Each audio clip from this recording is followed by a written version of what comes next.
Hey y'all, how about an early May garden tour? I'm starting out here in my big garden, and I've got all the trees over here still. Not everything has leafed out. These are my two pecans, and I don't see anything on them yet. The two peach trees have leafed out really nice, and the Arkansas black apple has leafed out. But I'm not seeing anything on the Gala apple yet. I don't see anything on any of the trees I got from the Arbor Day Foundation yet. Nothing on the hawthorn, the dogwoods, the redbuds, the crab apples. I don't see anything on those. The blueberries are really looking good.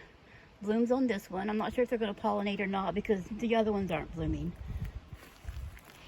I do see some leafing out on my mulberry here. Got zinnias planted in those two pots just to attract pollinators here this summer. These are my white potatoes. They're growing nicely. Things are doing really good here. Over here are my walking onions. Look at these, y'all. They're gonna walk all over the place. Now, I do plan on, my orchard's going to be out there. And when I get all the T-posts up out there, I mean, you can see a few of them over there that I've got in. But as soon as I get T-posts all along there, and then coming back up here, and then I'll join in the corner here, and then I'm going to take this fence down and start fencing around. So this fence will no longer be here, dividing off the orchard from the garden. I didn't see any reason to, and then the walking onions can spread that way as much as they want. I got a little cabbage here. Oh, there was a hummingbird and I missed it. It was over there on my comfrey. I got some carrots here. The carrots over here in this side aren't doing as well as the carrots over on that side, on the other side of the peas. And these peas aren't doing quite as well either. And it might be the soil. I had to start off with store-bought soils. And I have heard other gardeners having problems with their soils. So I'll just keep amending it. This is the one row that didn't get any, hardly anything on it. I ran out of the goat bedding, and I ran out of my compost, which is what I put on here on these potatoes. I've gotten one or two peas, but they're just starting to produce really nicely. So hopefully I'll get a few peas here and there. I mean, you can see there's some nice little pods down there. And see, these carrots are growing so much more nicely. So, of course, there's my comfrey. Looking beautiful, little bumblebee down there on it. And then I've got one marigold planted here, and then a little comfrey that came up. Comfrey is one of those herbs that once you have it, you're going to have it. And it will drop little seeds and pop up, or you can divide this, which is my plan. Once I get the fence around the orchard and start putting the trees out there, I'm going to divide comfrey and put it all among the trees and make kind of a permaculture fruit for orchard there. So, come around here,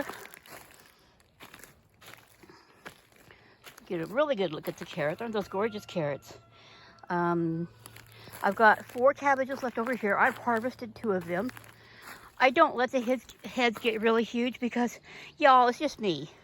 And one of these small heads like this will make 4 or 5 servings. So there's no reason to let one of these get humongous and then go to waste because I can't eat it fast enough. I did stick, these are the onions, the 3 onions that were in a pot on my front porch.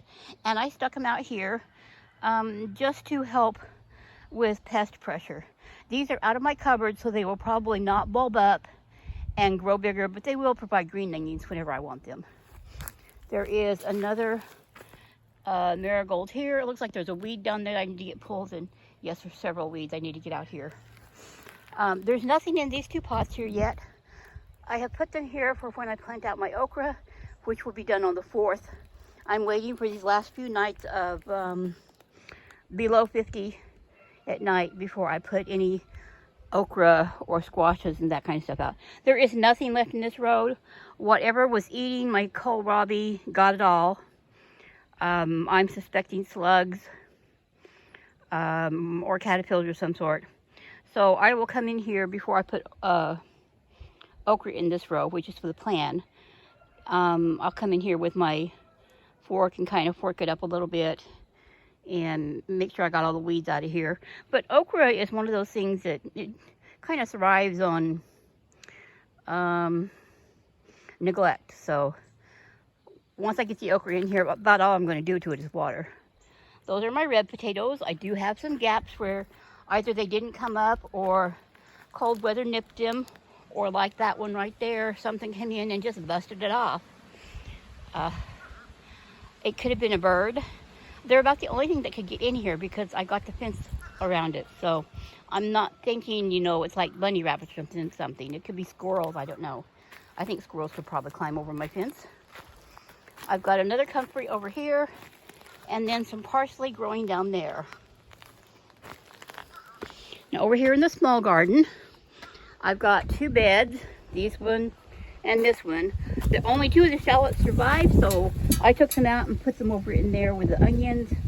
And these beds here will be for sweet potatoes, which are in the house sprouting.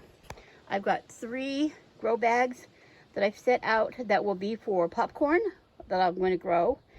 There are still a few radishes in that bed, not many, maybe a handful, and the rest are red onions that I have grown from seed.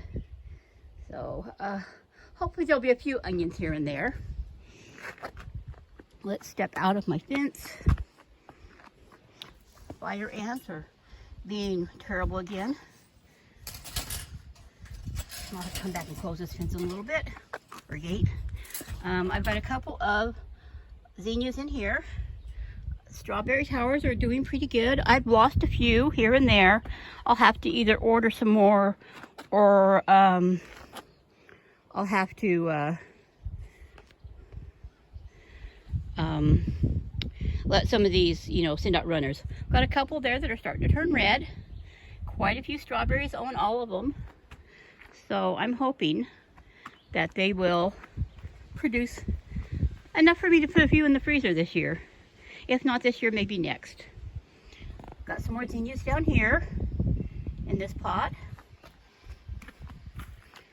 And then over here in this one, I've got some evening primrose, a showy evening primrose. And then some zinnias down there. Come over here to my front garden. The little red knockout rose is starting to bloom pretty good here. I need to do something with my hen and chicks. They're really crowded in there. My yarrow, this is the pink yarrow, is producing the flower heads, and it will start blooming probably in another 2 or 3 weeks. More showy evening primrose here in this. And of course, it's an invasive, y'all, so it took off and got over there. And then there's a couple zinnias down here. My irises are blooming. Chives are blooming. The hyssop back here is looking pretty good.